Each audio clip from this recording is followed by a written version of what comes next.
Hi everybody, welcome back to the channel. Nigel here with you, Nigel's Model Bench, and Happy New Year to you all. Today is New Year's Day, so I don't know when this is going to go out, but today is New Year's Day, so Happy New Year in real time, not in YouTube time. So left you off in part 12 with these ill-fitting lights which are now done, and you can see now they're all blended in and everything ready to go. Same on that one. So took quite a lot. Bear in mind, I've had a look at some references, and there is actually a line. The line that the part fits, that radius, is actually a panel line on the real thing. It's obviously a panel that comes off. So shame they didn't make it a bit bigger, but never mind. It's all done now. Mr. Surfacer blended out, and I'm sure it's going to look absolutely fine. So we're sort of pushing on with this now. We need to get the wingtips fitted. If you remember last time, we also painted the propeller, and that has been left now for a good couple of days, so we can have a look at that. We'll get that unmasked in a second. We'll see how good the yellow looks. And then here we've got those gun doors, which you remember, or gun bay doors, should I say. If you remember, I did the ejector pin marks, and then sanded them back, and then gave them a coat of black, and lo and behold, they look bloody awful. So we've gone over, filled them in again, sanded them back, another coat of black. These look okay. These look okay, except for those ones in the raised teardrops. You can see here, you know, what you think is perfectly smooth. You can see there we've got a step in it there, we've got a step in that one there. But other than that, I think we just got those two there to deal with, and these little bits in here, and I think we're good to go. I've also thinned out these areas on these doors to make them fit over these bits here, where they are on the outer guns, where you're supposed to not have them if you're going to have your guns exposed. But I want to be able to just place the panels on just to see how the aircraft looks with the panels on there. So all looking good. So we've got some more sanding to do, get them sanded out and then resprayed, so we'll let that dry, and then once they're all done, we'll paint them silver, or with some sort of bright silver aluminium colour, and so that if we do want to display them diorama style with them on the floor or whatever, then we can. But I've also got to get in and spray the inside of these gun bays. I forgot to do the upper wing properly, so we'll get them done silver as well if we're going to leave the bottoms off. So there we go. So, propeller, let's have a look at how it looks with unmasking. We'll just do one blade on camera, see how it looks. So we can get that tape off. Grab some tweezers, I should be able to pull this piece off. Let's do another one where I've got something to grab hold of. There we go, that one's coming off completely. So there we are.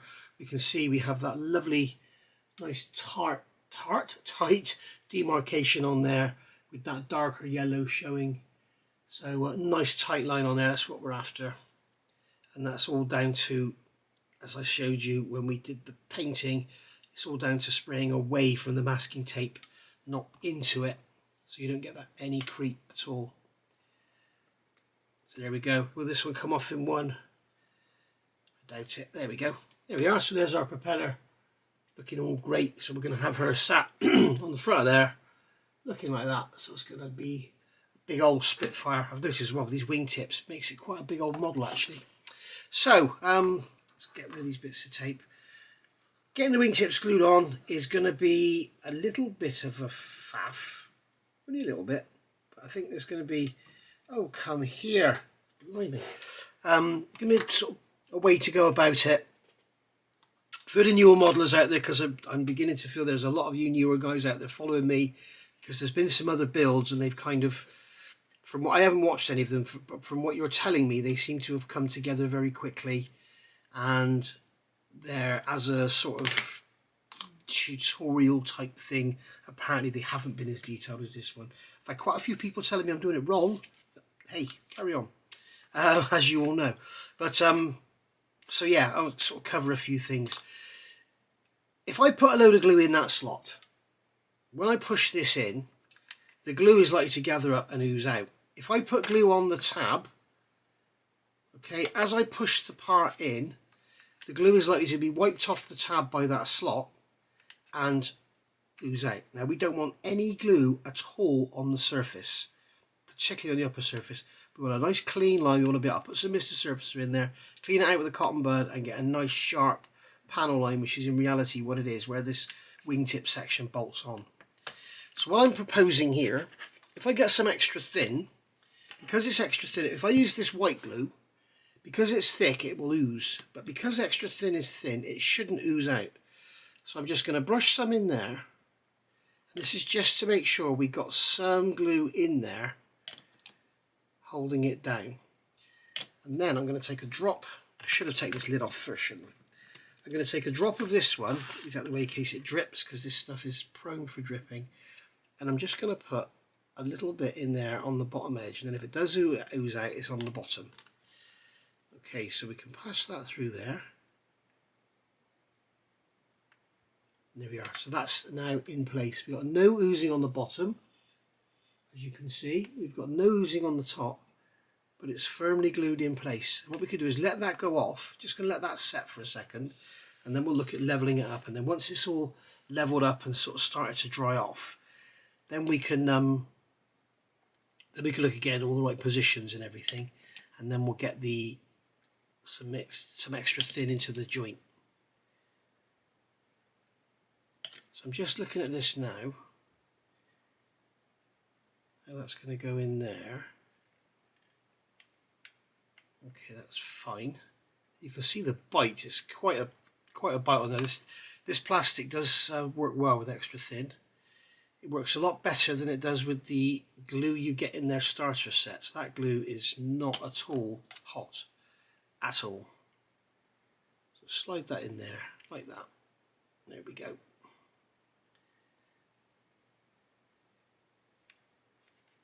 So that's in there. That one's in there and starting to bite. So what we need to do now is grab a straight edge, because the bottom of the wing is straight, remember. And we're just going to put a straight edge along there and make sure that our wingtip is parallel to the straight edge.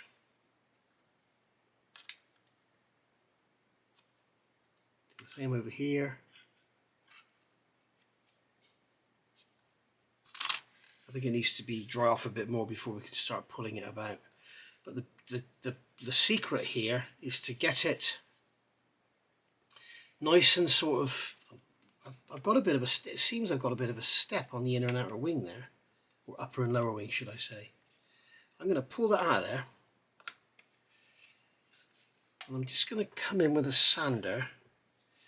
It appears I've got a slight step where the lower wing is sticking out slightly more than the upper wing, which is giving me a nasty gap on the back. So I'm very carefully going to sand some material from the lower wing only. I'm glad it's the lower wing. If we do mess up, at least it's on the bottom. And Mr. Surfacer is our friend.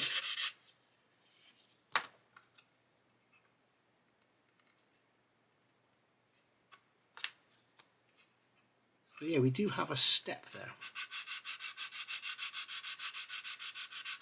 Now I think I've got, with this kit, I think I've got issues with shrinkage of plastic. Because if you remember, the spar was like too short, or the wing was too wide. And you know, the fit here is perfect. The fit all around here is perfect. So it would indicate that either the moulding is in error or the parts are shrinking when they come out of the tool, which I wouldn't be at all surprised at. And as an ex-plastics engineer, I tell you, an injection moulding engineer, or an engineer involved with injection moulding, should I say, I wouldn't know how to cure that on a panel this big and flat. So let's get some, actually just before we do that,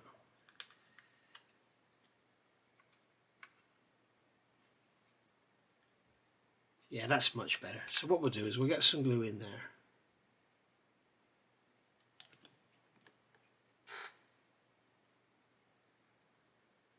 Get some glue in there, and then I'm going to get, as I say, a drop of the white stuff.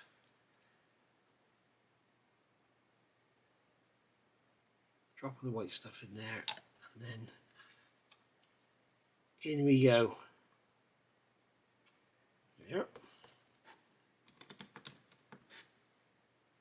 We've now got a much better, cleaner paneling on the top with a much smaller gap. So we're just going to go in again, check for straightness.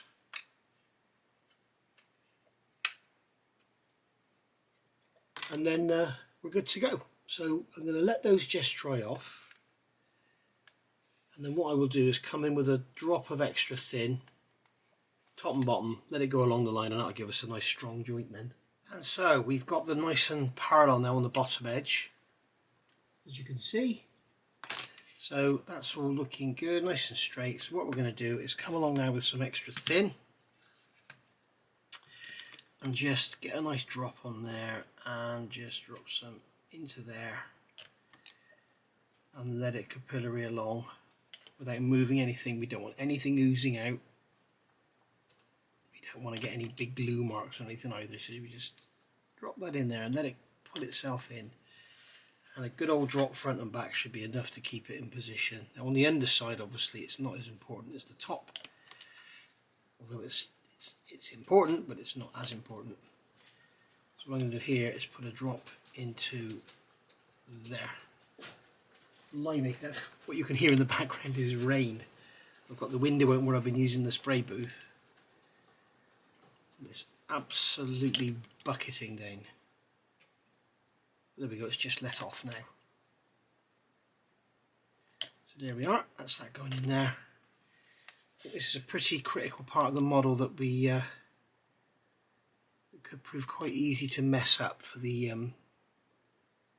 lesser experienced modelers, so maybe this would be a good little tip. But the main thing to remember is don't go moving it now. Once you put the glue in, just leave it alone and let it dry. Because if you start moving it around, you get glue oozing out, it looks a right mess. Just leave it. And if you want to, if you're feeling confident, you can come along with your brush and just put a drop in there, in between a couple of rivets, just like that. We can do the same on that side, just a drop into there like that, just like so, and that should give you enough to hold them in place. And then we're just going to literally leave those to dry for a good 12 hours. There's a lot of glue in there, so you want to let it set. So just leave that to dry, sit it on the box, job done. So these panels here I've painted again, and as you can see now, we're looking good. So we'll give them a quick polish and a paint of silver. The areas in there in the teardrop bits aren't perfect, but they're plenty good enough. We can put some dirt and stuff in there. We'll just make sure we don't display them that side up. But there we go. So it's just in case. If you have done this here, this notch, be very, very careful when you pick them up, because it's so thin they'll easily just snap off. So there we are. Right, what are we going to do next? Just want to show you something else, guys, for the newer modelers out there. A lot of the time, especially in the UK with our smaller houses and everything, space is always an issue, particularly if you're like working at your kitchen table or something and you have to keep putting things away. When you get towards the closing stages of the kit, like, you know, where we've got the main airframe built up and all the big bits are gone, it's always good to go through your sprues, go through the instructions and look at what version it is you're making. So when you get to areas like this, for example, you've got all your tail feathers here, and it's telling you basically if you're doing version A, D or E. Sorry, I was off screen then. You've got your tail feathers. If you're doing versions A, D or E, which I am, use these parts here, and if you're doing B and C, use these parts here. Well, go through the sprues and take those parts off, the parts that you don't need, and go right through the instructions, and you'll find there's lots of bits and pieces in here that you won't be using if you're doing, it's like when you get to the, here we go, the gun sight. You know, version B has got its own gun sight, everything else is that one. So get these parts off the sprue, and then I put them in a bag. Okay, don't throw them away, put them in a bag, and they are like parts not used. So you can see here we've got these gun covers, which are the different type. I've got the ones with the single sort of teardrop in them. We've got our ailerons and our tail planes and everything there. We've got undercarriage legs for raised. We've got the different wheels that we're not going to use. We've got the guns here. Again, you'll see parts on the sprues that aren't even called up in the instructions, because basically from these sprues they're going to do other versions. So for example, we've got the different cannons there. We've used the earlier cannons. Get that stuff off the sprues, and what you'll find is you can actually narrow that down from this from this great big box to this. And this is an anise from anise.io. This is anise.de there. And this is from Tom, and he's obviously sent me something in here. And it's a lovely box, and it's really strong, and it's big enough for me to keep all the parts in to continue with the build. And then as we start adding parts like the engine, you can see it makes a great big space. When we add all the tail feathers, again, it makes a great big space. And we're going to end up with a little bag of bits. I know we are. So it's always a good idea to try and, if you can, save as much space as you can, especially if you're space restricted. To a certain extent I am. I've got this bench here, and then I've got another sort of bench next to me. But it's nice to be able to put this box in the recycling along with the lid. Don't forget to tear out your Airfix hours if you've got them. And then basically you can go from there. And just a suggestion of mine, just to help save space. And then you can have everything you need on the bench with you on your modelling mat, rather than having this great big unwieldy box to deal with. We're back after a bit of painting work, and these wingtips have had a couple of hours to dry now, so another 10 hours, whatever to go. We've also got some sort of funny looking, you can't really see it on that one, I don't know if I can catch it in the light on this one. Worth looking out for. There's a sort of a divot or a raised area there on the surface around that big location pin that's on the inside. I don't know if you can catch it in the light. You can see it right here. It's a circular mark. I'm not sure how it's going to look under paint, but I may try and sand a bit of that out. It's going to be very difficult to fill because it's got rivets all around it. The underside is fine. It's on the top, which is a bit of a shame. So worth looking out for. And sort of, you know, this is the problem with injection moulding, where you've got a thick section leading into a thin section. The thick section will take longer to cool than the thin section, so it'll sink because it pulls the cool down. The cooled down. So little things like that's worth looking out for. I mean, I've given that one a very light sanding while I've been doing that that landing light formation light. But we'll just give it a little quick go. Let's just see. Let's get a 400 grit stick. Very lightly. Just go over the surface. I'm off camera, aren't I? Sorry. What I'm going to do, in case you want to do this, in case your kit might be worse or better than mine, they do tend to vary. Airfix particularly, they tend to vary. I think I've told you the story before about the Hellcat, where some people had no issues whatsoever fitting bulkheads. Some people had to shave a load off the tailwheel bulkhead. Some people have to shave a load off the cockpit bulkhead. Some people had to shave a load off the bulkhead behind the cockpit bulkhead. It's really weird how they vary. And it can only be down to shrinkage, quality control. You know, and of course that kit was moulded in India, and I think personally, I think they were taking them out and piling them up. And obviously the ones at the bottom got flattened, and the ones at the top would retain their shape. But anyway, those days are gone now. I think this is leaps and bounds better. So I don't know if you can see that there, but I've just sanded it. There, you can see that now. You can see where we've got the raised circle in the middle. I've just removed some of it to sort of just soften it down a bit, and that should make things will look a lot better. It won't make life any easier whatsoever for anyone at all, anywhere, ever. But there we go. Just do the same on here. Just take the top of it away.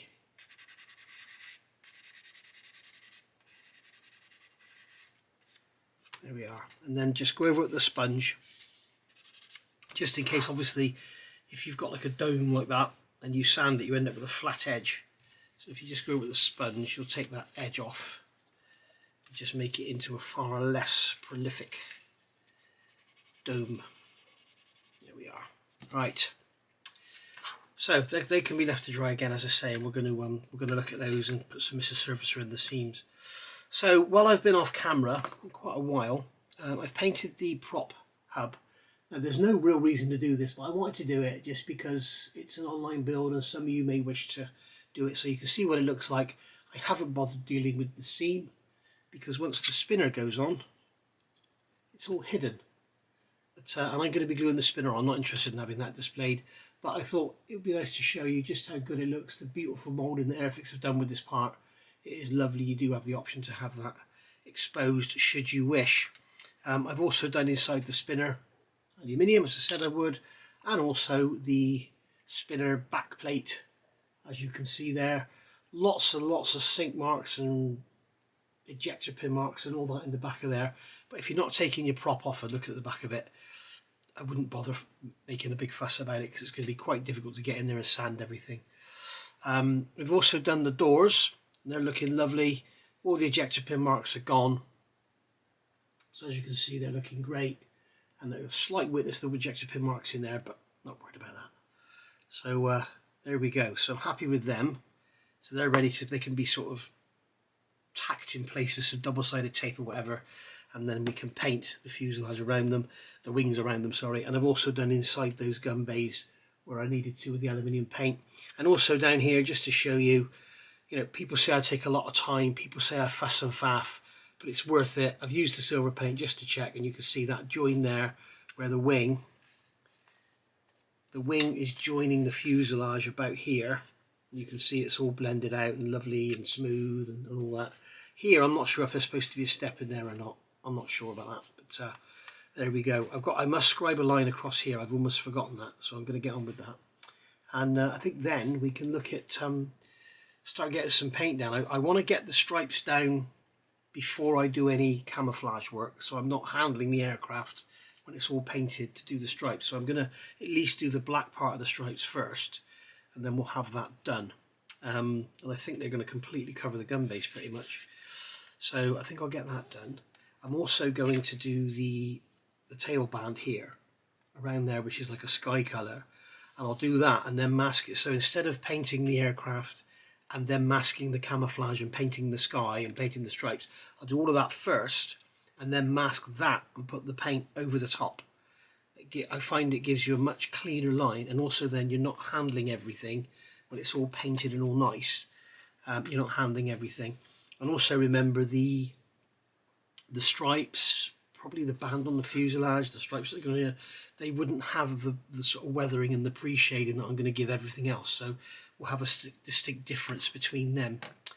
So there we go. I guess now we could start looking at getting the tail feathers on, but I may want to do that band first. I can't remember now how close that band comes to that C. No, this is the one I'm doing, isn't it? This is A.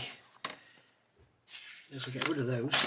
This is what I'm doing. So that band, yeah, we better get the tailplane and everything on first before we start doing that. So I guess that's what's going to be next. Okay, so fitting the tailplanes. They're a really nice fit, but they need a bit of pressure to put them in. So I was sort of thinking I was going to file them and make them fit all nicely, but I thought the best thing to do actually is to put some pressure on them. So what I've done, you can see here, I've got a rubber band around. I've got to be careful not to break the front.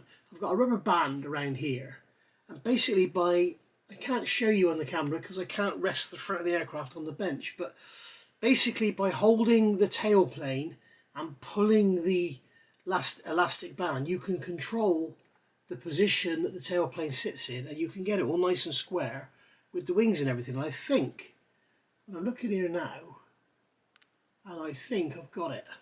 Look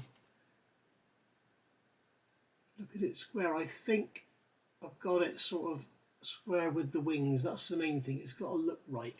If it's not quite square with the ground because the fuselage has got a twist or whatever, that's not a problem. That won't notice as much as if you've got the tailplanes out with the wings, and you want it nice and square. And I'm looking down the front there. You can see, look down the front there, it's all looking pretty good. So I think they actually need to come up a touch. I don't think they're actually dead straight. Okay, so what I ended up doing, I've used a thicker, stronger rubber band, but only wrapped it over twice. It's bigger, so it's not as strong. So it's just gently pulling them in. And what I've done, they have like these interlocking tabs. If I can show you in the instructions where they go together. They have these interlocking tabs that kind of go in together. You can see there's a tab on that one, and there's like a slot in the top of that one. And they kind of go into each other. So what I've done is just put some of the white, the Tamiya white glue, this one, on those tabs, and then pass them through the fuselage, and I've got it all clamped together, and then that will enable me to get everything squared up and everything, but with them still pulled in tight to the fuselage.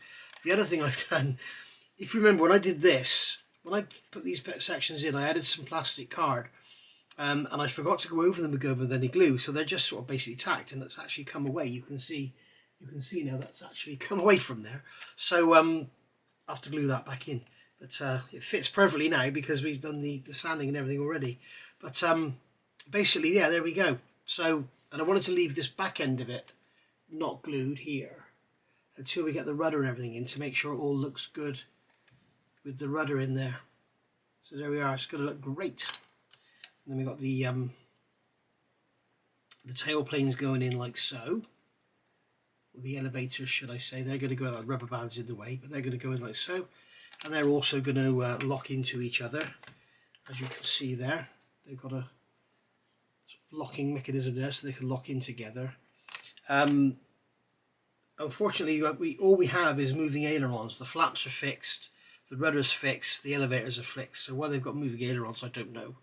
But at least they're positionable, so we can sort of glue them just off if we want to, which always looks a bit nicer than having everything just all tied up dead straight. And we could perhaps do a bit with the ailerons as well.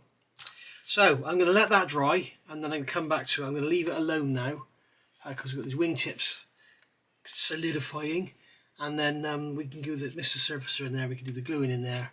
In fact, we'll do the gluing in there and do the Mr. Surfacer all at the same time. But she's starting to take shape now, and she's growing. And here we are, a few hours later now. I've just come off of the live stream with Ice Queen 7. So it's had a few hours now to dry. Just clean that dust out of there. So we've got these tail planes in. If you remember, I just glued them in. Of course you remember, because it was hours ago for me, but it was a few seconds ago for you. So I'm just going to pop these rubber bands off. I'll pop this rubber band off, should I say. If you remember, I said the... Oops. So basically now what we've got to do is make sure these are square to the fin and parallel, and make sure they're actually square to the wings. So if the fin is out, we might need to give the fin a twist. But I'm just eyeing it up from the back now, and everything's looking good. Yeah, looking very, very good indeed. Everything's nice and square. I'm just going to get a rule and have a look and see if they're straight. And looking through the center line, it's looking like, yes, they are. So very, very good indeed. Right, so we will take our extra thin. We're not going to touch these at all. Remember, I've only glued the internal tabs, so they're kind of being held in by that. So what I'm going to do is put some glue in here. I'm going to put some in the leading edge. Okay, and let it capillary around.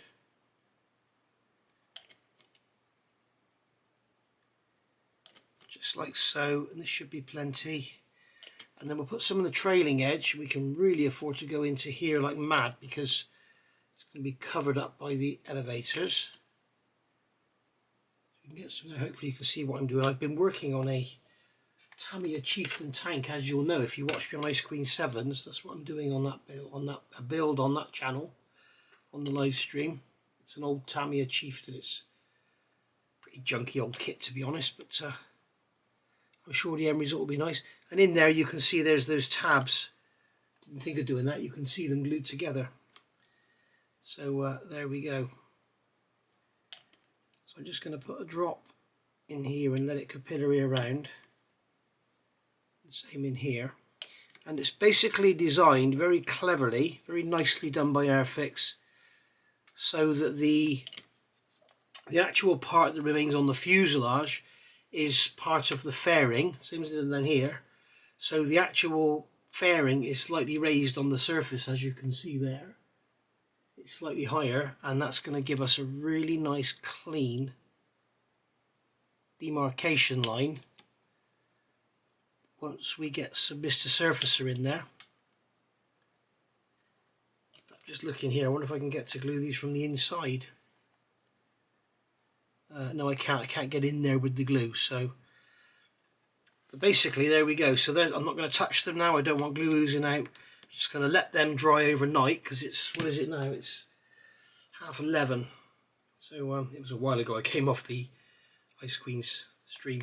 But there we go, it's half 11 now, so I'll leave those till the morning. That means they're going to get a good sort of 8, 9, 10 hours, whatever depending what time I decide to pick this up. So they're going to get a good 8, 9, 10 hours to cure.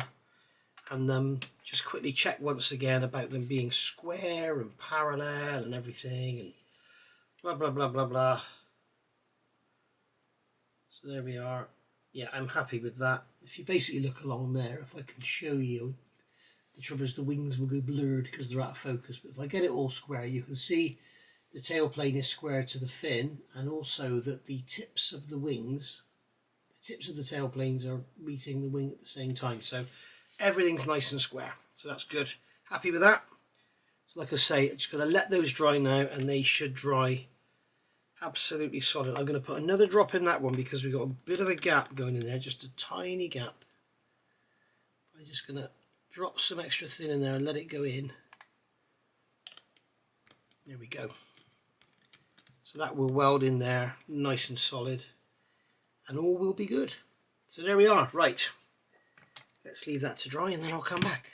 24 hours later now, and we've got the I've glued that rear tail section in there that came out. We've run the glue around, as you know, around the tail planes. So there we go. Right, so now we need to deal with the seam. As you can see, the fit is very, very nice. So you could probably just leave it, but because we've got like a little bit of a step there, what this is supposed to be portraying is like a fillet. So you've got the tail plane here, the fuselage is here, and then there's like a fillet of metal in between. So just blend in the join. So I've got Mr. Surfacer 1000, you could use 500, 1200, whatever. The beauty of Mr. Surfacer is if it's too thick, you can thin it. If it's too thin, put some out on an upturned Tamiya jar or something, and it will thicken up. In the summer, it'll thicken up literally in 3 or 4 minutes. So be careful, don't leave your lugs open too long because they will form a skin. If it does form a skin, just put the lid back on, let the solvents in the material dissolve the skin, and it will just come back. You can also peel all the crusty bits off the top, chuck them back in, they'll dissolve back in. It's great, wonderful stuff. As if you follow my channel, you'll know that I absolutely love it. So what I'm going to do now is paint some Mr. Surfacer into here. If you are new to the channel, you haven't seen me do this before, we'll get you zoomed in. Let's get you zoomed in so you can see what I'm doing. Right, so what I'm going to do is with a very fine brush is just brush in some Mr. Surfacer into this joint. Now what you could do if you want to is mask around the joint. Okay, I'll be very careful not to get it into the rivets if I can help it. But as you can see, I'm putting quite a lot on. The reason being is there's a bit of a gap there, and it's going to capillary down in. Okay, it's going to get pulled in by capillary action. So if I don't put quite a lot on, we'll just end up with something that looks very much like before we started. So we put quite a lot on, and then we can let it pull in, brush it in a bit, make sure we get any bubbles underneath. A couple of you have said to me before, you get bubbles in your Mr. Surfacer. 2 reasons. One is your Mr. Surfacer is too thick, so it can't physically flow into the join. The other one is once you put it on, like you can see here now, you can see there where the end of the brush is, how it's pulled in. It's pulled right into the gap, so we need to put some more on.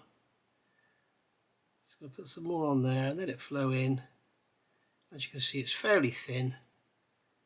I've just actually thinned it down with some leveling thinners, and there we go. So we've got that now. It doesn't matter what it looks like, it doesn't matter how much you put on, it doesn't matter what a sort of mess it looks, because we're going to do a little trick afterwards. We're going to go in with a cotton bud and remove it.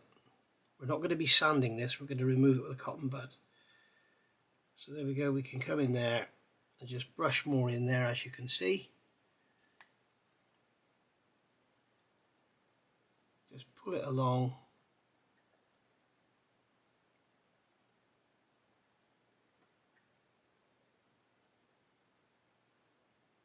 Just like that. There you go. And there we are. That's that done. And then what I'm going to do is just come along and just poke at it, just to make sure I haven't got any air locks, you know, where it's just sitting on the surface and not going down in. So you can see there what it looks like. It kind of pulls itself about and gets it all looking lovely. And then if we need to put some more on, we will. And then when we're happy with it, we'll get a cotton bud on there. Same down here. Going to go underneath here. We need to be a little bit careful because we've got all that lovely detail on the fillet there. But we should be able to push this over to the joint, the same as I do with the extra thin when I'm gluing clear parts. Just push it over in, just like so.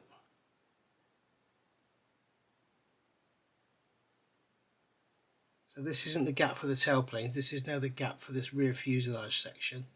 Now you may have well glued this, if you're building yours, you may well have glued this before me. I left it loose in case I had to do anything moving around. But I think you can see what I was doing there because I was brushing so much. I was in the shadow, but there we go, we can see what I'm doing now. Just putting this on, just placing it on, letting it go in. Making sure it goes into the gap and doesn't just sit on the surface. We can kind of see it capillarying along.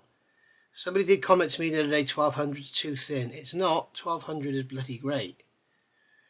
If you're trying to fill small gaps like this, if you use something like 500, you'll find that when you sand it or go over it with thinners, you find you take it all out and there's nothing left because the 500 can't physically get down into the joint because it's too thick. Same on this side, into there, just brushing that out.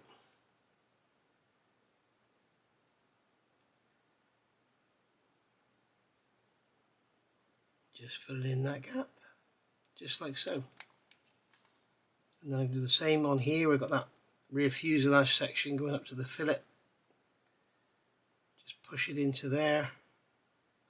Try not to obliterate all the rivet detail, but it doesn't matter if we do, because when we come along with the cotton bud afterwards, it'll be sorted. Okay, now this seam here, we have a little bit of a gap going on down here, so I'm going to put some Mr. Surfacer in there, trying to avoid the rivets. It's extremely difficult. So you could mask up the rivets just to make sure, but I'm not going to worry about it here because I'm coming in with a cotton bud and removing it all, and it's so thin, it'll just dry so thin anyway, you won't hide any rivets, I don't think. And I'm also going to put some on here. I've noticed I've got a bit of sinkage in there, so I'm just going to brush some in there, and what we'll do that, we'll sand that. We won't use thinners on that because we don't want the seam to remain. And then here, just put a drop on there, just like so. Same there, just like so. We could go around the inside as well. There we go. So that, my friends, is that. Let's just have a quick final check, have a look at it, make sure all looks good, and we're good to go. Put some more in there because we've got it sinking back a bit.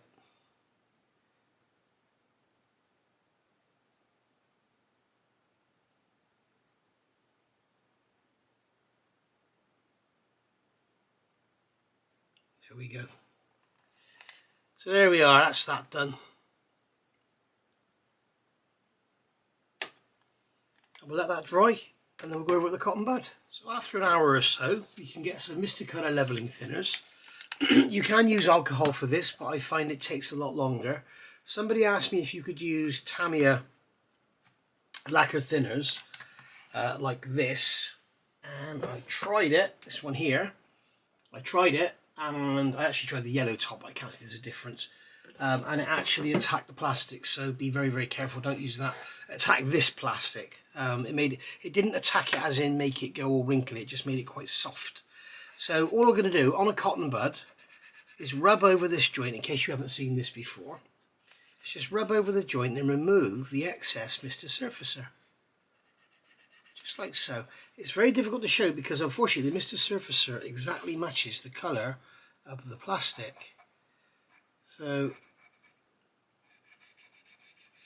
there we go. So that is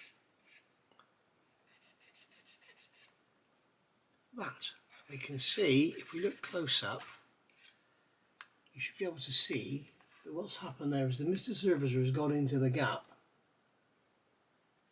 camera to focus. I think it'll focus if I touch the screen. There we go. So let me move that over. You can see there that it's kind of in that recess. It's very difficult to see because, as I say, the Mr. Surfacer is like exactly the same shape as the plastic. Maybe I should have used black, which I've got, and I've got brown, and I've got white, and I've got pink. But we can see here that basically just rubbing it with the Mr. Surfacer, Mr. Colour Leveling Thinners, removes it. If you keep rubbing it, it'll pull it out of all the rivet detail. And when it dries, it won't affect the detail at all anyway, because it will shrink back. But now you can see we have a lovely, we've got a lovely demarcation, but no sort of step or anything. It's just how we want it. We want to see a line because it's a fillet, but we don't want like a glue joint. So there we go. And then down here, if you remember, I put some along here. You can just rub over that, get rid of it, get rid of the excess. And the reason we're doing this, it leaves a panel line behind.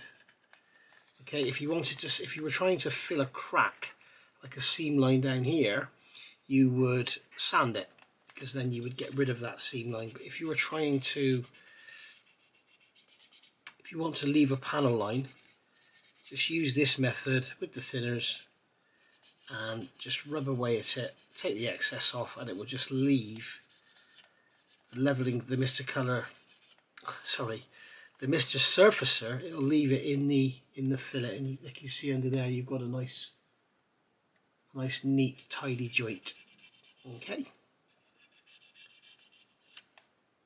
so there we go.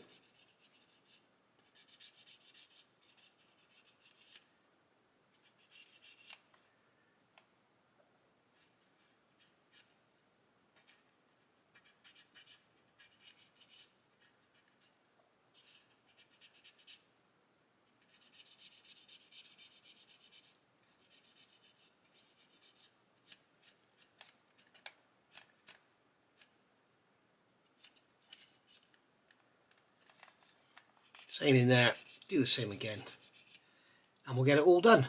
And I've just realised I should have done the wingtips at the same time. So I'll do the wingtips off camera, exactly the same thing, paint the Mr. Surfacer in, rub it over with some Mr. Colour Leveling Thinners, leave a little seam line behind.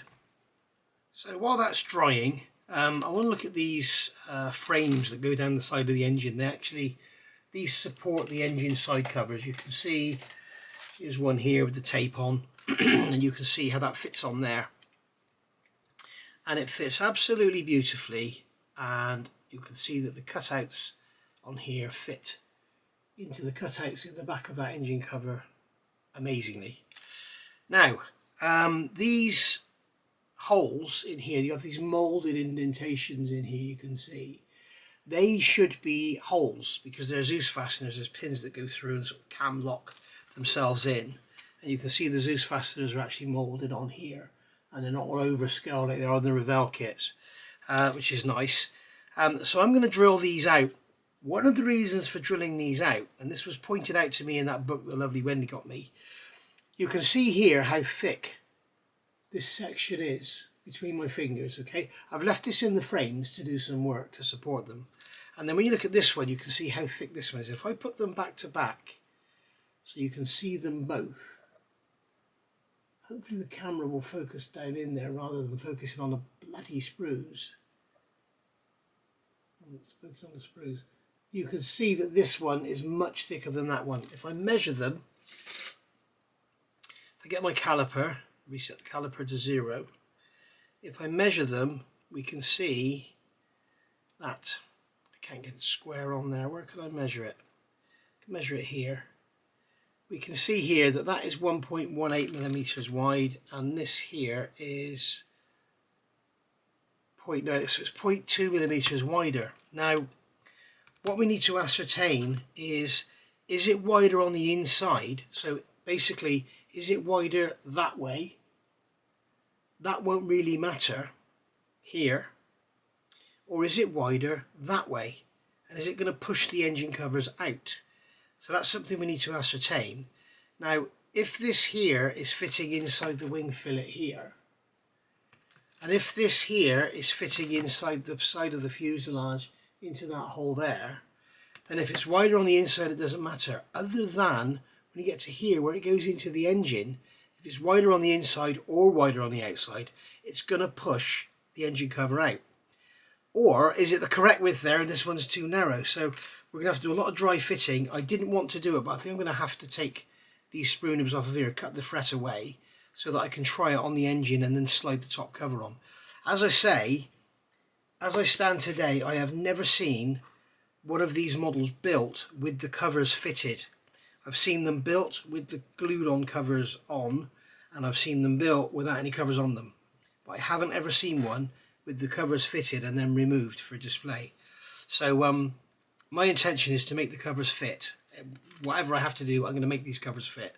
Something else I don't think I've covered, this little teardrop bit here is a blanking piece that goes on the front. You have the option to put a sort of a tulip, a bulge in there or not, and this one doesn't have the bulge. So I've basically just glued that in. You can see I've filled it with super glue, sanded it all nice and flush, redone the riveting, and even sanded the back out because there's a big lump on the back. So we got rid of that as well. So when that goes on there, it sort of looks much better. And if it's lead on the ground in a display, it looks much better than having a big bulge on the inside of it. So I'm not sure if they should be aluminium or green on the inside. We shall see. But what I need to do is ascertain whether this is too wide on the outside or too wide on the inside. So therefore, are we going to scrape away the inside or are we going to scrape away the outside? And that's what I need to ascertain. It's very difficult to measure this with the sprue in the way. But I can measure it here. If I measure it here right next to that locating mark, and I measure how thick that is there, I get it sort of square. You see that there is 3.68 millimeters, and if I do the same on this one, get it kind of square, that one's 4.76. Let's just check that again because that sounds like way too much out. Sorry, yeah, that one's 4.75, so it looks like it's about the same there. So we could be okay, but I would need to do some dry fitting anyway. What I'm going to do before we do anything, we've got all these little ejector pin tabs sticking out here, so we're going to cut them off, get rid of all of them, got them down here as well, and there. So get rid of all of them because they're horrible, they're in our way. But it means they're horrible, but it's nice to not have ejector pin marks on the part itself, and that's what that gives us. So thank you for that, Airfix, thank you very much. Good bit of tool design there.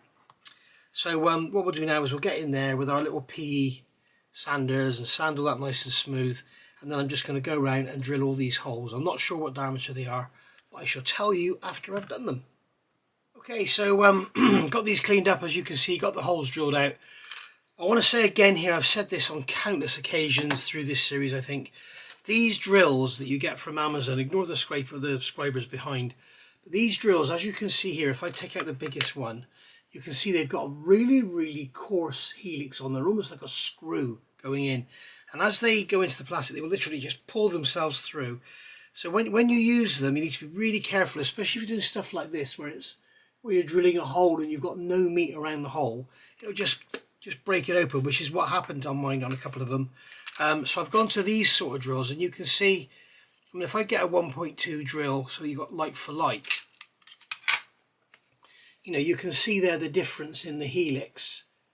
The helix is the angle that you can see that it cuts on, and these just, you know, they coil themselves in, whereas this will cut and gently cut it. Now I even tried to pilot drill them and then go through with a bigger drill at 0.8, which is the size I've used, and they still split open, whereas with these I could just go in straight away with a 0.8 drill, so it picks up on the indentation that's already there and drills them. So I keep saying it, be very, very careful with these drills. They have a very coarse helix, and they do just literally screw themselves into the plastic. So if you're drilling something thin, they will just rip a hole, just rip it. And if you're using a power tool, I think they're a lot better, but they do still cut themselves in, so just be careful. These are far, far better. Anyway, so we've got the holes done. Now I've put these on the engine. I'm sorry guys, I know that some of you want to see me get on with this, but some of you like to hear me talk about the issues that I find and this, that and the other, and why I'm doing what I'm doing and blah blah blah blah. So what I've done, I've taken the top of the runner off, top of the sprue tree off, and then we can put this on here, get that all lined up, and then hold that on like that, and then I can take the engine cover, and I can see that when I put this on, it appears to be too wide. I have it sitting nicely on that side, like that. You can see it doesn't really want to go on here without a push. So I'm kind of wondering if it is too wide on the inside.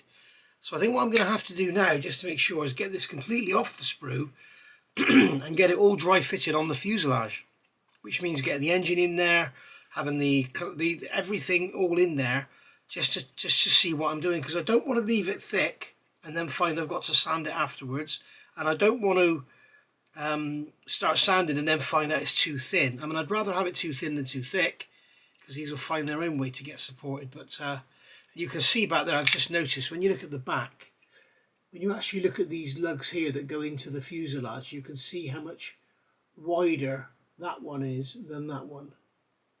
So that's where the variation's coming. So that would make you think it's on the outside, which with those hose drill makes it easy to sand. And I'm just looking here, you see, here's another issue.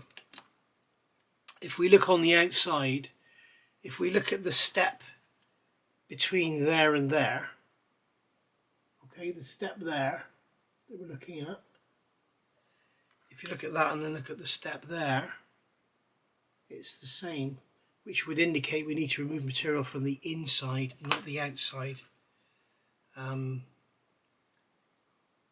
But if we look at the step here, okay, it's the same on this one here, even though we can quite clearly see that this one has a far thicker member than that one. So it's really difficult to know what to do and where to remove the material from. I think the easiest thing is going to be to remove the material from the outside, and then if it is too skinny it can be packed out. Whereas remove it from the inside, then it's going to be difficult to pack the outside out, because obviously you'll have to add to the whole thing. But I think what I need to do is get them off of those runners, get it all dry fitted, and see where we go from there. Right, so here we go. Bit of tech stuff to bore you with now. Sorry if you don't like tech, then well, fast forward. So looking at this one, okay, we can see that this top runner is 1.4 millimeters thick, and on this one it is 0.96 millimeters thick. So say it's 1 millimeter thick. So this is roughly 0.4 millimeters thicker than that, or 40% thicker than that. So what I'm trying to ascertain is, do we need to take the material off the outside or the inside? So when we look here, we can see here that this lug at the back is 1.15 mil thick, and this one back here is 0.771 thick. So that's basically 0.4 thicker, 1.15. So yes, roughly 0.4 thicker. If I need to do some proper measuring and really find out where the hell we're going with this, because I think I better go back to square one and just dry fit everything. And so we have it, and this is all just very loosely placed together. As we can see, we've got the top cover on, and on this side it's sort of, you can see around here, tip it sideways, it's not going all the way down, so we do need to remove some material. It is quite a squeeze, and it's springing it back off. Now I'd rather it just sort of sat on there, but it is being slightly held off. Now it's kind of tempting to glue it all together and then sand it, but I don't know. What is interesting is that one, even though it's 0.4 wider than that one, still fitted in the slot in the fuselage, so that's very interesting. But this is actually a very tight press fit, whereas that one was a loose fit, so we will take some material off. But as we can see, this cover, I can push it down over but I'm having to kind of juggle with it and force it over, whereas I would rather it just drop on rather than mess around. So you can see there it's quite a squeeze, and I am absolutely determined, whatever I have to do, if I have to cut these frames up and reassemble them, I am absolutely determined to have this with these covers removable and have them hanging on here so you can take them off and still display. You've already seen the work I've done here. So there we go. So I need to look there. What I'd like to do, I think, is actually glue these frames to this piece, but then the trouble is they have to go into those exhausts there. But what I'd like to do is glue those frames to this piece and have it as like an assembly, but it would be easier to sand it. I think what we'll do, we'll start off by sanding this top rail here and get it down so it's the same thickness as that one. Okay, right, after lots and lots of work, you can see I've sanded the whole of this engine frame thinner, and you can see now that with it all put in place, it just fits so much better. It just drops on. So there's a little bit of advice for you there if I'm right. So what I've done, I've managed to get the engine covered in sanding dust. What I've actually done here is I've got a 220 grit Infinity zebra stick, which is quite hard. This one's actually quite worn out. It's probably more like a new 400, to be honest. And as long as you keep the edges away, okay, this frame is quite, because of the nature of the plastic, it's quite soft, but it's not all flexy and stretchy like the other blue tack stuff is, that I don't like at all. But this plastic is lovely, and as long as you stay away from the edges and don't let the corners catch, it just seems to be very, very forgiving and allow you to just sand it all. And what I want to do is this one here is about 0.87, 0.9, that you can see 0.87 there, 0.85 there, 0.88 there. So if we go for about 0.9, so you've got one mil on the top there, 0.96. So we've got a little bit more to come off. We just sort of basically, with this 220, just rough it out and get it so it's roughly correct, and then finish it off with a finer one, and then we'll have to give it a few coats of primer, I think, to get all the sanding marks out. But this, you see, was one of the reasons I wanted to draw these holes out, because now we haven't lost them. If you don't drill them out, you'll lose the indentations where they are. So this here, you can see along there, that was clearly wider than on this one, so it does look like all the differences on the outside.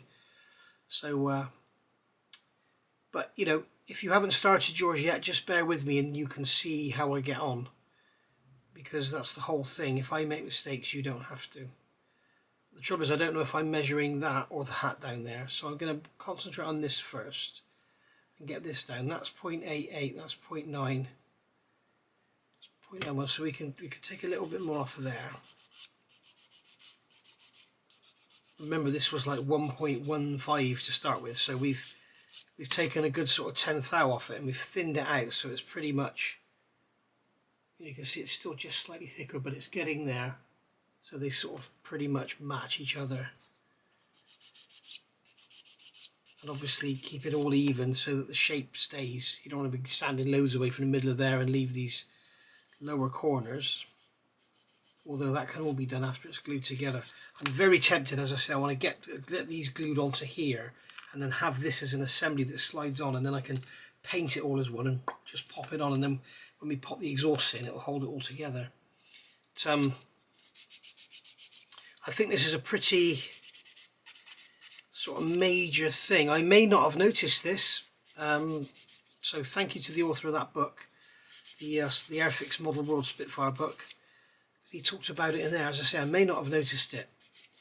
I probably would have done, but it probably would have been too late. It would have been after it was all fitted, and then realised that there's no way the engine cover is going to fit because it was all just too wide. And then I've been trying to sand this without sanding the engine, and that. So thank you very much to the author of that book, because that was a proper good You know, it's not like the ailerons, where we did the ailerons and they obviously didn't go together properly. This isn't that obvious. Be careful that I'm starting to sand through that tape, I think. So just remove that tape and put a new piece on there. But, we basically want to get this all sanded out so it's the right thickness all the way along, just like so. So there we go. So I'm going to carry on sanding. We've been an hour. I'm not really sure how much we got done in this video, but I'm aware that some of you are kind of, you know, come on, get on with it. But please read the comments and you'll see that lots of people are very, very grateful for the time spent showing you exactly how I do stuff. It's a bit like the Mr. Surface, where I could easily say paint it on then wipe it off, and they won't have a clue what I'm talking about. But I guess they could go and watch my other videos and see. But anyway, so it looks like that's getting down nice and thin down there now. That's all nice and thin there. That's still a bit thick in the middle, so we're going to put our thumb around the middle and just roll that around. So we're taking material. You can see how lovely this plastic is to work with.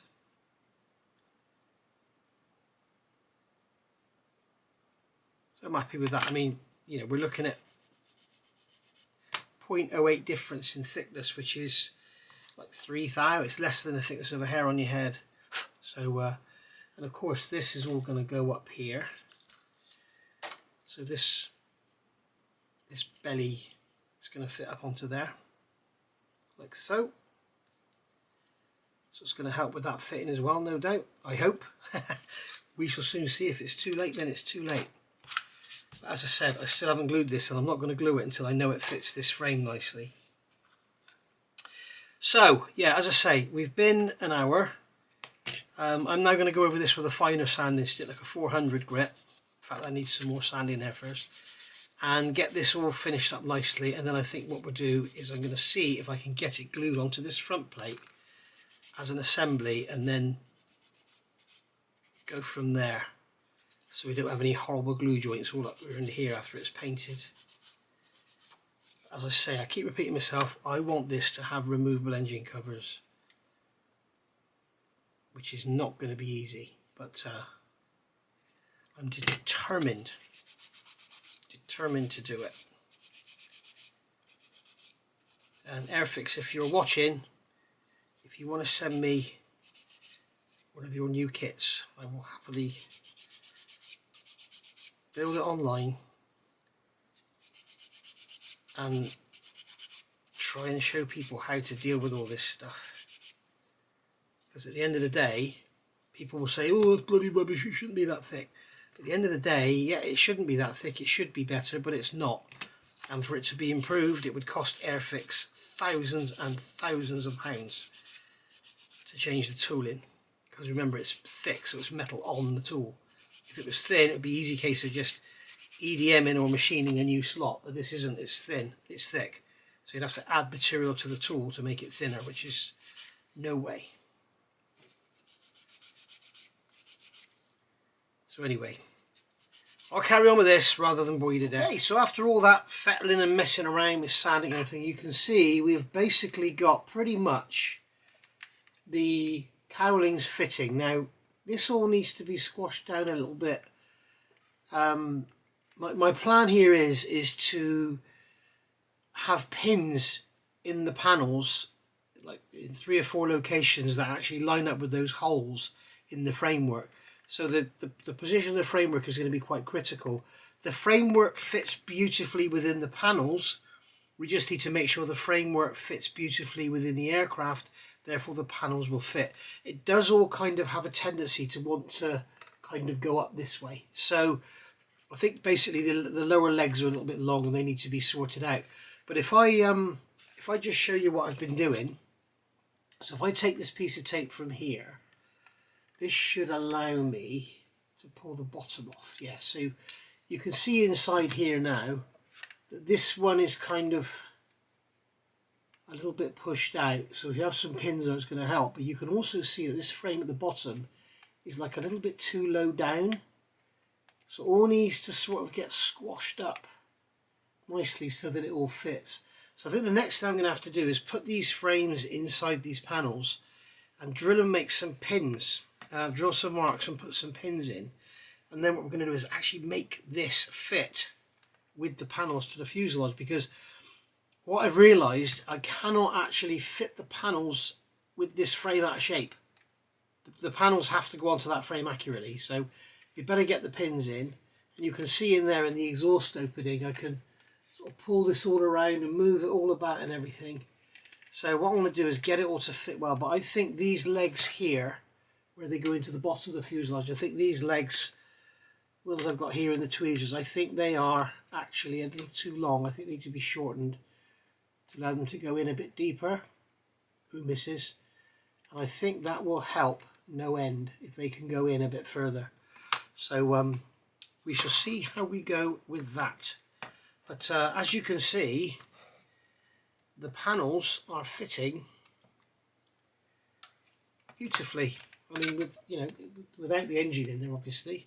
I've had them fitted with the engine in there. Having the engine in there just brings a whole load of hurt when it's all dry fitted, because you know the engine's got 4 mounts. It's got those 2 pipes at the front on the header tank, and then it's got the 4 mounts, the 2 pipes on the header tank. The back key's wanting to pop out. It's a bloody nightmare. So what I'm going to do is get it all fitted without the engine and then make the engine fit. Now I'm sure that's going to be easier said than done, but at the moment this frame, this frame here, the cowl support frame, is in no way connected to this frame which supports the engine, so that's all right. If you remember, this isn't glued in, so I can move it all about individually. We can flip that back like a bonnet, and we can see here, or like a hood. It's a bonnet, and it's an English airplane, so it's a bonnet. You can see there that that frame all fits in there lovely. It wants to spring out because I think one of the other legs has come out, but you can see there that it's all going together nicely, and we can see it's taking on the shape of a Spitfire. And I can actually pull these out of here, and there's that frame, and you can see I've glued it all together. I've gone around Mr. Surfacer, faired it all in, got it all looking lovely, and there we go. But what we need to do now is, like here, I should have done it before I glued it all in place actually, but then I didn't know it was going to fit, is get these panels lined up with all the cutouts in the back of there, and then we'll just get a 0.8 drill and we'll make them. In fact, we could actually drill through these, couldn't we, if they're accurate? But we're just going to get a 0.8 drill and make a mark in the back of there where they go, and then we'll put a couple of pins in, and then those panels will pop into these panels with a little pin on the back of them. If you remember, I'm building this out of the box. I can't use magnets. I would prefer to use magnets, but I can't because this is going to be an out of the box build. So that's going to be my next little stage. I probably won't fill that because it's probably going to be lots of swearing involved. As I say, I probably should have done it before I attached these frames to the nose piece there. But it shouldn't be too bad. Just do one in each corner perhaps, and go from there. And then the same with the belly, same with the top, and the top should then clip down, and the sides will just clip on, and the bottom should clip on. So we shall see. And here we are a few hours later, and we can see it taped all up. I haven't done the belly yet, but you can see that we've basically got it all fitted nicely, and we have in there an engine.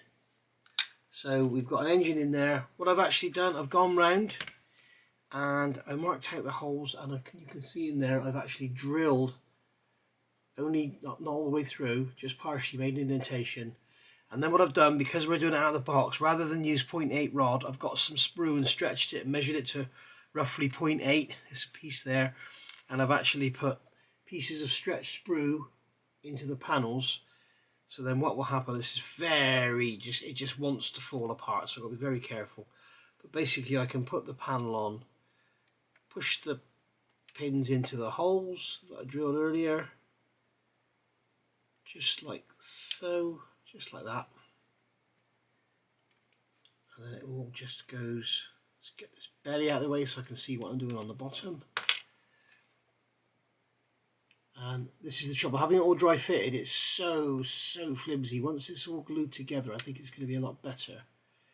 Basically those pins will just pop in there. I think what I should do is put the bottom ones in first. But there we go, that's gone in on its own, that one. So there you can see, those panels will stay on, they won't fall off. I can shake it around. And there we go. So that one needs to be squeezed into there a little bit tighter.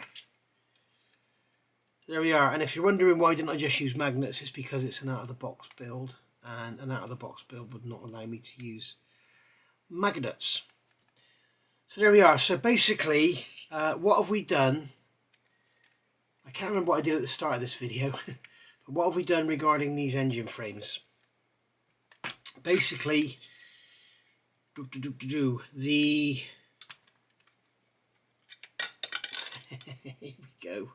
Fun. Right, so basically the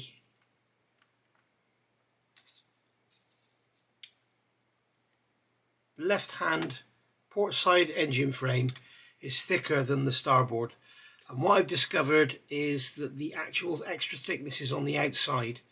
So I've gone round and I've drilled the holes in the engine frames, in the cowling frames, sorry. So I've gone round, I've drilled the holes in them, as you can see there. So those holes are all drilled out, and then I've sanded away the outside, roughly 0.4. It's about 1.2 millimeters, 1.3, and it needs to be about 0.85, 0.9 millimeters thick all the way around. So I've done all that. Then what I discovered was that the actual engine frame itself was sort of making everything go like this. So I've basically taken a little bit off the bottom legs. So you've got a leg here, which goes into the bulkhead, and then you've got a leg under here, which goes into the bulkhead. And basically, just by taking a bit off of them, it allows it all to pivot down and it all fits much nicer. Then I've gone round, what I would do if I was doing it again, I'd mark the position of these holes by going through those holes with a drill, then drilled them, pinned them, and that enables me to put these side cowlings on so they're going to stay on. I'm going to have to do the same with the belly and make it sort of clip on somehow. Not exactly sure what I'm going to do yet, but I'm not gluing this together until I'm ready to go. And we'll get that so it just sort of slides in and clips on. Perhaps we'll put a big pin in there or something. It's a tight fit. It doesn't need to be mega tight, it's just to hold it on to stop it dropping off. It's either that or put some very shallow pins in the sides and have them just sort of clipping into the holes. I think that's going to be quite difficult. But at the end of the day, it's all gone together very nice. So what I've got here now is basically a cradle that's, I'm calling it a cradle. Let me take this panel back off. And as you know, my goal is to have a model that I can have the engine on display and then fit and remove the panels. So I'm going to take this out of here, just like so. Slide that off of the engine and I should be able to pull that out like that. Okay, that's all glued together as one. And then the engine is not glued in yet, so I should be able to lift that out, just like so. And the cradle is also not glued, the engine bearer should I say, is also not glued in place so that I can manipulate it. The engine can be adjusted whatever I want. And then when I've got everything dead right and I know how it is and the engine's all glued in and everything, then I'll just put a drop of glue in those mounts and that'll be solid then. So there we go. So basically if you want to do this, put these up against the, well, drill the holes out in here, put these up against your panels, make a pin mark, drill these holes through. When you're drilling, keep an eye on this side and you'll see a white mark appear. Okay, these holes, the center of these holes do not align with those Zeus fasteners on there. So don't just drill through there because they don't line up. You can see on there, look, you can see on there the white pit mark where the end of the drill is starting to push through the plastic. You can see it's a good 2mm away from the center of that one. So be careful of that. And then I've just got some stretch sprue. You can use some rod, whatever, 0.8mm diameter. Got that glued into those holes, just got 4 pieces in there, a couple of millimeters long. And then they just clip into there. That means they'll stay on. As I say, I've taken a little bit off of here, a little bit off of here, to allow this to sort of pivot downwards. And there we are. So that's what I've achieved today. So thank you for watching, and I'll see you all for part 14. And I think in part 14 we're going to get all this together, or I'm going to start doing some of the, as I say, the camouflage painting or whatever. I don't really know what to do next. I need to have a think. But at least we've got our wingtips on, we've got our tail planes on, all that, all the seams have all been dealt with, as you can see. So it's all looking good, all looking lovely, and all looking like one. And I'm really pleased with how that's come out there. Really pleased. So there we are. Thank you for watching. I'll see you all soon. Thanks for watching, guys. Bye for now.